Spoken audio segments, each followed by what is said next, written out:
Cash के counter पर, आप वहाँ वफ़ादार निकले तो आपको जो है थोड़ा और लेवल दिया जाता है, वहाँ पर वफ़ादार निकले, फिर उससे आगे आपको ये ऐसे ही है। क्या कहता है कि खुदावंद ने मुझे दयानतदार जानकर, यानी मुझे थोड़ा काम दिया, मैंने उसको बड़ी वफ़ादारी के साथ, दयानतदारी के साथ, दिल लगाकर, शौक के साथ खिदमत को किया और उसके काम को सोचा। जो यशायाह कहता है, वो खुदावंद के काम को नहीं सोचते, लेकिन पौलुस सोचता था।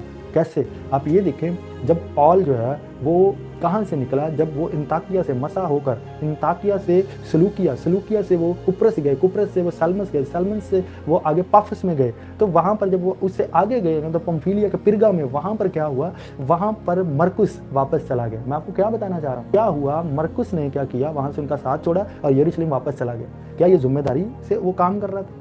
उसका ध्यान खुदा के काम की तरफ था? नहीं, बल्कि उसका ध्यान किसी और चीज़ की तरफ लगा और वो वहाँ से उनका साथ छोड़कर चला गया। हालेलुया। लेकिन पौल क्यों बढ़ पाया? पौल जिम्मेदारी से काम करता था। हालेलुया।